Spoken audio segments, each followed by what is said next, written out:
예, 지난 몇 년 동안 이곳 하와이의 이슈 가운데 하나가 바로 하와이 경전철 건설에 관한 것이었습니다. 일명 호놀룰루 스카이라인이라고 불리는 철도에 대한 이야기죠. 여러분들이 대부분 다 이곳에 사시니까 오랫동안 사셨으니까 어느 정도 이 스카이라인의 건설 과정에 대해서 잘들 알고 계실 것입니다. 제1차 구간인 카폴레이에서부터 알로하 스타디움까지의 구간은 이미 2023년에 개통이 되었고 현재 운행 중에 있습니다. 제2차 구간인 알로하 스타디움에서 칼리 환승센터까지 지금 공사 중에 있고 제3차 구간은 칼리부터 시빅센터를 지나서 알라모아나 센터까지 이제 건설될 전망입니다. 그런데 이 경전철의 효용성 문제를 놓고 여러 가지로 설왕설래들이 많이 있습니다. 과연 그 많은 비용을 들여서 건설한 이 경전철이 그만큼의 가치와 역할을 잘 감당해낼 수 있느냐에 대한 의문들이 있는 것이죠. 사실 지금 운행 중에 있는 1차 구간의 운행을 보면은 제가 차를 타고 지나가다가 가끔 이렇게 보게 되는데 거의 빈 기차로 지나가는 것을 보게 됩니다. 그만큼 아직은 많은 사람들이 이 경전철을 잘 이용하지 않는다라는 것이죠. 러시아어 시간이면은 서쪽으로 가는 도로를 보면은 날마다 트래픽으로 몸살을 앓고 있지만 경전철은 빈 차로 다니고 있다라는 사실입니다. 그래서 계속해서 효용성 문제가 제기되고 있는 것이죠. 그러나 여러분, 앞으로 세월이 조금 더 흘러가게 된다면은 아마 이야기는 달라질 수도 있을 것입니다. 그때는 아마도 경전철 만원 시대가 될지도 모를 일입니다. 무엇이든지 처음에는 잘 익숙하지가 않아서 그렇지 경전철이 편리하다, 경제적이다라는 사실을 깨닫게 된다면은 더 많은 사람들이 이용하게 될 것이고 경전철을 더 많이 건설해야 된다라는 이야기가 나올지도 모릅니다. 실제로 이제 제3구간까지 알라모아나 쇼핑센터까지 건설이 완성된다면 지금보다는 수요가 훨씬 더 늘어나게 될 것입니다. 앞으로 여러분들 오래오래 이 하와이 땅에서 건강하게 잘 사시면서 이 하와이 경전철이 어떻게 변화되는지 여러분의 두 눈으로 잘 확인하시기 바랍니다. 오늘 본문은 안디옥 교회가 세워지는 그런 모습의 이야기입니다. 유대인들로 구성된 예루살렘 교회가 이제 베드로를 통해서 하나님께서 이방인도 구원하신다라는 소식을 듣고 하나님을 찬양했습니다. 이방인들에게도 복음이 전파되어야 한다라는 것을 공식적으로 이제 인정하게 된 것이죠. 그러므로 이제부터는 교회가 유대인들로만 구성되어서는 안 되고 이방인들도 포함되어야 한다라는 것입니다. 이때 기독교가 당면한 상황이 마치 하와이의 경전철 1차 구간을 이미 개통해 놓았지만 아직은 이용자가 많지 않아서 적자를 면치 못하는 것과 같은 상황이다라는 것이죠. 그러니까 조금씩 이방인들에게 복음은 전파는 됐지만은 실제적으로 교회에 들어오는 이방인들의 숫자는 생각만큼 많지가 않았다라는 것입니다. 하지만 하나님은 이미 주님의 계획 가운데 이방인 선교에 대한 물꼬를 트셨습니다. 로마인 백부장 고넬료와 그의 친지들을 이방인 최초의 그리스도인들이 되게 하셨던 이 주님께서 이제 안디옥 교회를 첫 번째 이방인들 교회로 세우시는 것입니다. 오늘 안디옥 교회가 세워지는 모습을 보면서 하나님께서 어떻게 이렇게 수많은 이방인들을 교회로 불러올 수 있는지 살펴보고 오늘 우리 교회의 성장과 부흥에 대해서도 생각해보는 그런 시간이 되었으면 좋겠습니다. 스데반의 순교를 계기로 해서 유대인들은 이제 예루살렘 성도들에게 엄청난 핍박을 가하기 시작했습니다. 많은 그리스도인들이 이 유대인들의 핍박을 피하여서 이제 뿔뿔이 흩어지게 되었죠. 예루살렘의 성도들은 흩어진 곳곳에서 그리스도의 복음을 전하기 시작했습니다. 바로 빌립과 이제 베드로의 사역이 대표적인 사례라고 말할 수 있을 것입니다. 빌립은 이디오피아 내시에게 복음을 전했고 베드로는 고넬료, 그러니까 로마 백부장 고넬료에게 복음을 전하고 그에게 세례를 베풀어 주었습니다. 오늘 본문은 바로 빌립과 베드로의 사역에 평행을 이루면서 확장되어 나가는 이방인 복음 전도의 또 하나의 새로운 이야기를 시작하는 것이죠.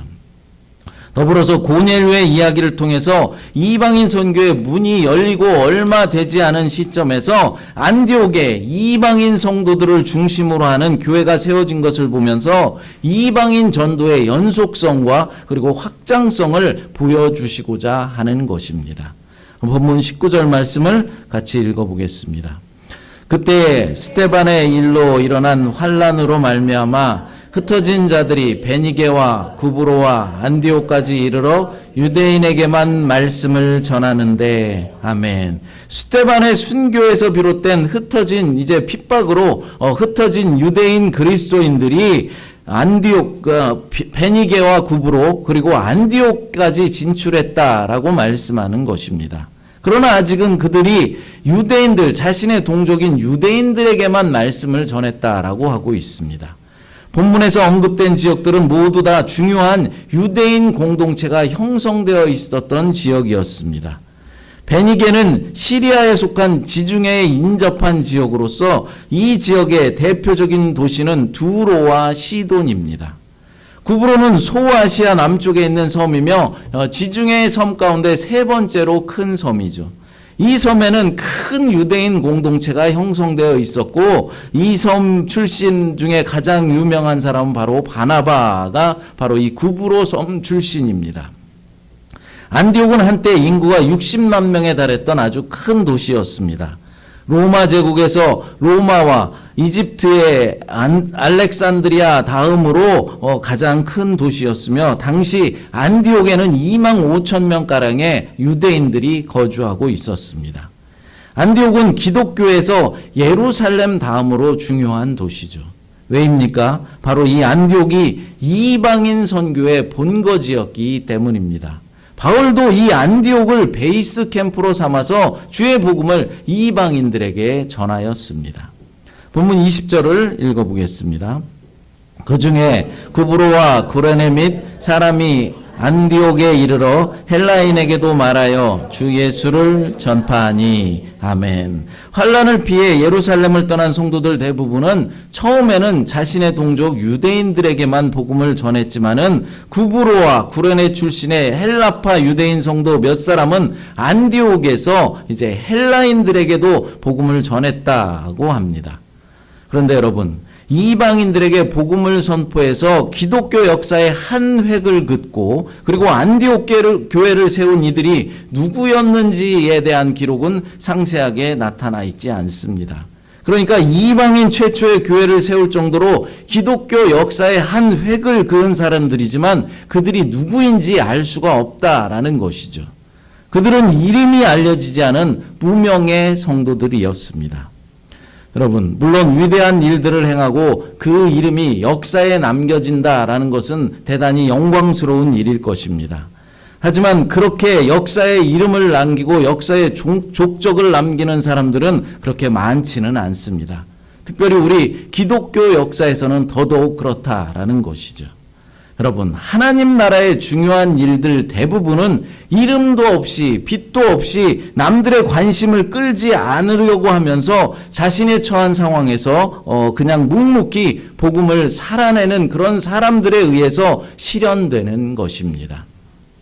사실 어떻게 보면 자신이 기독교 역사에 어떤 위대한 족적을 남기고자 생각하면서 복음을 전하고 믿음을 지킨 사람은 아무도 없을 것입니다.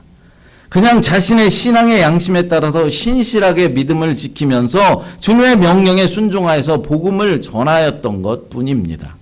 어떻게 보면은 믿음의 일상을 그냥 살아냈다라는 것이죠. 그러니까 오늘날로 말하면 주일이면은 아침부터 일찍 기도로 준비하고 주일 예배를 준비하고 온 마음과 정성을 다해서 하나님께 예배하며 영광을 올려드리고 그리고 우리가 평일이 되면은 가정과 직장에서 그리스도인으로서의 정체성을 지키면서 그런 삶을 살아내고 복음이 필요한 사람들에게 예수 그리스도를 소개해주는 그런 일상을 살았었다라는 것이죠. 하지만 그런 평범해 보이는 믿음의 일상들이 훗날 역사를 바꾸는 기적이 되는 것이고 후대 사람들이 바라봤을 때는 위대한 믿음의 발자취가 되는 것입니다. 특별히 우리는 다른 사람들에게 어떤 관심을 끌기 위해서 주의 사역을 하지 말아야 하는 것이죠. 다른 사람의 관심을 끌기 위해서 복음을 전하는 것이 아니라는 것입니다. 무슨 말입니까? 주의 사역, 그러니까 교회와 주님의 나라를 위한 어떤 섬김과 봉사를 하고 나서 다른 사람들의 반응을 살필 필요가 없다라는 것입니다. 예를 들어서 주일날 교회 성도들에게 식사 대접을 합니다. 그러면 그것으로 끝입니다. 하나님은 이미 여러분의 정성과 헌신을 받으셨고 영원히 기억하실 것입니다. 그럼 그것으로 된 것이죠. 그런데 많은 성도들은 꼭 다른 사람, 다른 성도들의 반응을 살펴보려 한다라는 것이죠. 덕분에 잘 먹었습니다 라는 소리를 많은 사람들에게 들어야만 직성이 풀리는 것입니다. 물론 사람이기 때문에 감사하다라는 소리를 들어야 기분이 좋은 것은 사실입니다. 하지만 매주마다 식사를 대접하는 분들이 있고 또 꽃꽂이 헌화를 하시는 분들이 계십니다. 그럼 사실 일일이 감사를 표하기가 어렵습니다. 그리고 저 뒤에 섬기시는 분들의 이름이 크게 다 써 있습니다. 그럼 그것으로 된 것이죠. 여러분, 하나님께 드린 것은 그것이 헌금이든 헌화든 식사 대접이든 어떤 봉사든 그것으로 끝나야 하는 것입니다. 어떤 분들은 드리고 나서 꼭 생색을 내려 하고 무언가 마음에 들지 않으면 꼭 와서 따지려 드는 그런 분들이 있습니다. 하지만 하나님께 한 번 드린 것은 이미 하나님이 받으셨다라는 사실을 믿으시기 바랍니다. 그것이 어떻게 쓰여지든지 그것은 여러분들이 상관할 바가 아닙니다. 드리면 그것으로 끝나고 봉사하면 그것으로 끝난 것이죠. 사람들의 감사가 없으면 오히려 하늘의 상급은 더 큰 것이다 라는 사실을 믿으시기 바랍니다. 마태복음 6장 1절을 같이 읽어보겠습니다. 사람에게 보이려고 그들 앞에서 너희 의를 행하지 않도록 주의하라. 그리하지 아니하면 하늘에 계신 너희 아버지의 상을 받지 못하느니라. 아멘. 이 마태복음을 1장부터 쭉 읽어 나가다 보면은 사람에게 보이려고 의를 행하지 말고 사람에게 보이려고 구제하지 말고 사람에게 보이려고 큰 소리로 기도하지 말고 또 사람에게 보이려고 금식하지 말아라 라고 계속해서 말씀하고 있는 것을 볼 수 있습니다. 사람에게 칭찬을 받으면 하늘 상급은 없다라는 사실입니다. 여러분, 어린아이일수록 자신이 한 일을 확인받으려 하고 칭찬받고 싶어 하는 것입니다. 아이들이 유치원 다닐 때 유치원에서 가족 그림을 그려오라고 시킵니다. 그런데 유치원 아이들이 그림을 그려봤자 얼마나 잘 그리겠습니까? 정말 사람 같지도 않게 개발세발 그렇게 그려놓습니다. 그러면서 꼭 엄마 아빠에게 그림을 이제 가지고 와서 확인을 받으면서 뭐라고 합니까? 엄마 아빠 나 그림 진짜 잘 그렸지? 라고 묻습니다. 그럼 엄마 아빠가 뭐라고 합니까? 아이고 우리 아들, 아이고 우리 딸 그림 진짜 잘 그렸네 라고 칭찬을 해줍니다. 그럼 자기가 그린 그림을 정말 잘 그린 그림인 줄 알고 신나합니다. 그런데 여러분, 아이가 그린 그림을 정말 잘 그려서 칭찬을 해주는 것입니까? 아닙니다. 그림 같지도 않지만 용기를 북돋워 주려고 칭찬을 해주는 것이죠. 만약 아이가 그린 그림을 보고 사실대로 야 이게 무슨 그림이라고 그렸니? 똥구멍으로 그려도 이거보단 잘 그리겠다 이렇게 말한다면 어떻게 되겠습니까? 울고불고 난리가 나는 것입니다.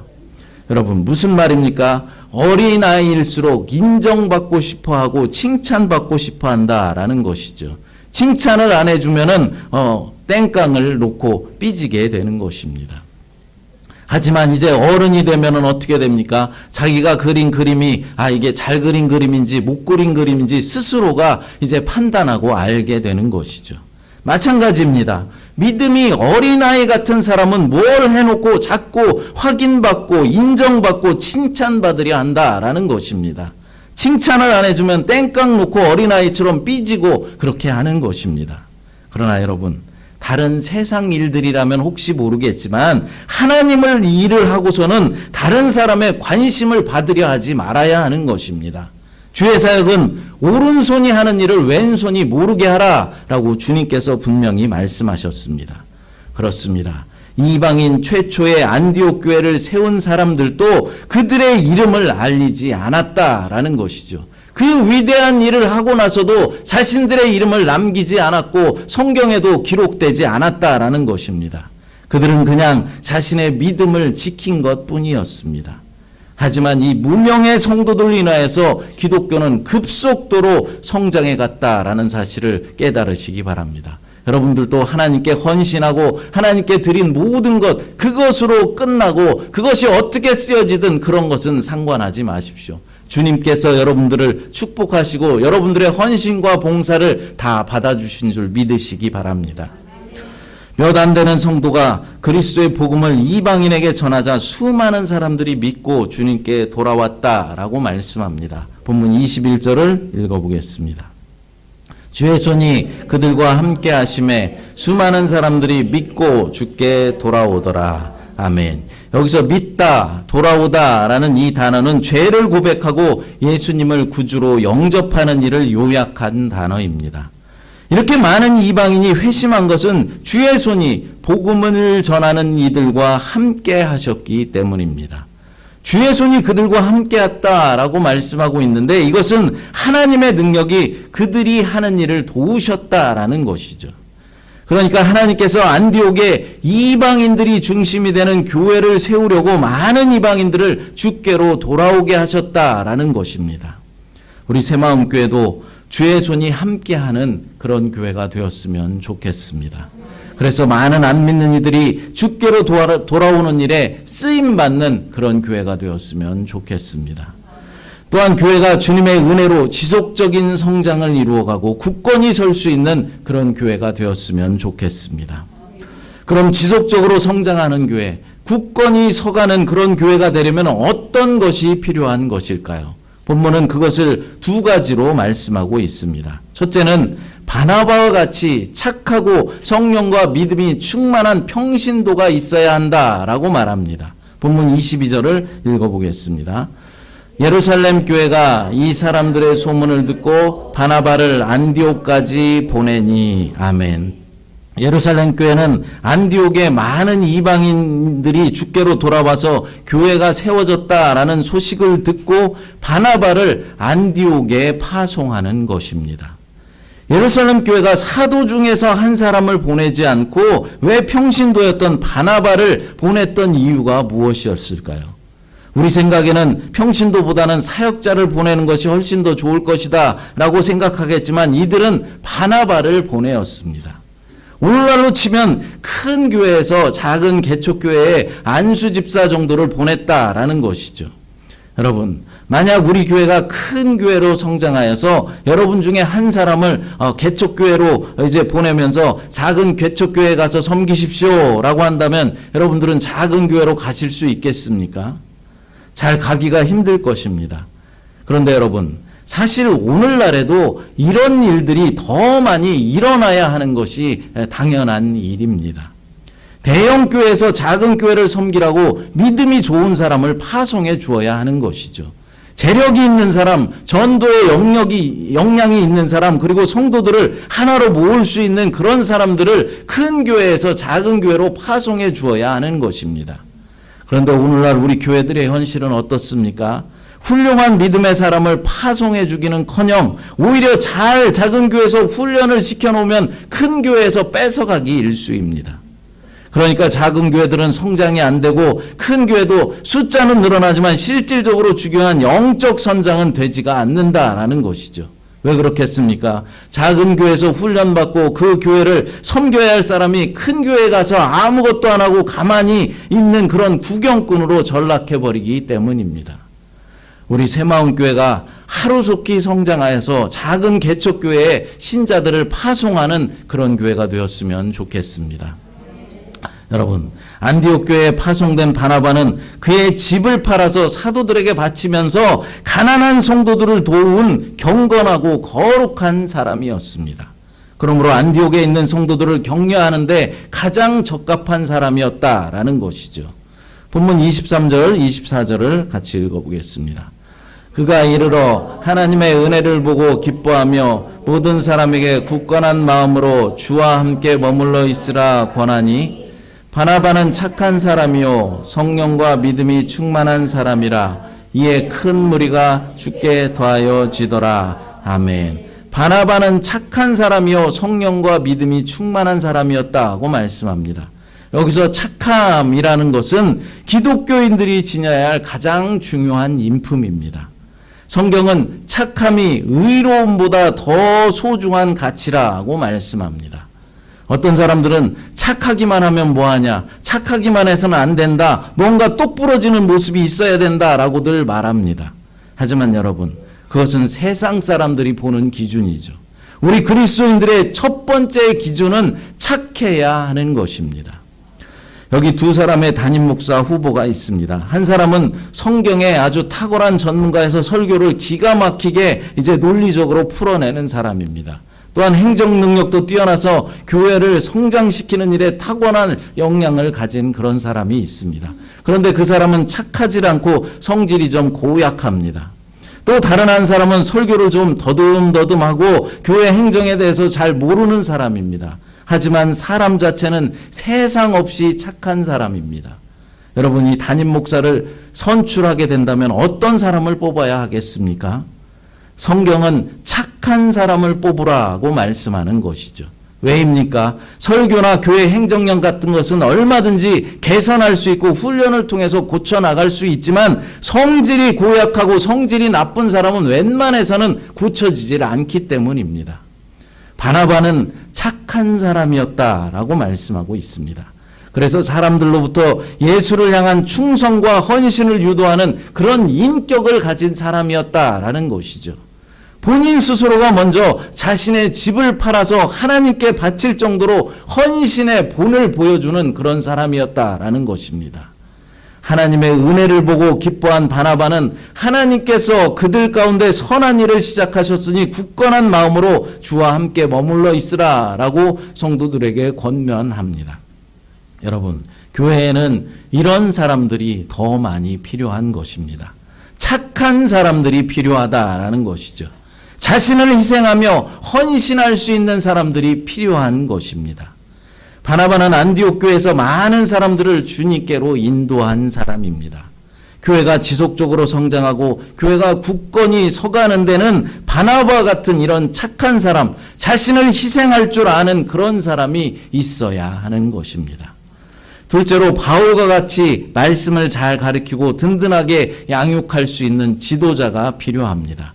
본문 25절, 26절을 읽어보겠습니다. 바나바가 사울을 찾으러 다소에 가서 만남에 안디옥에 데리고 와서 둘이 교회에 1년간 모여 있어 큰 무리를 가르쳤고 제자들이 안디옥에서 비로소 그리스도인들이라 일컬음을 받게 되었더라. 아멘. 안디옥 교회의 성도 수가 늘어나자 이들을 가르치고 양육할 지도자가 이제 필요했던 것입니다. 바나바가 아무리 착한 마음의 덕을 가지고 성도들을 격려해주고 성도들에게 인정받는 그런 사람이었다라고 할지라도 그들을 말씀으로 가리키고 제대로 양육할 수 있는 그런 지도자가 필요한 것입니다.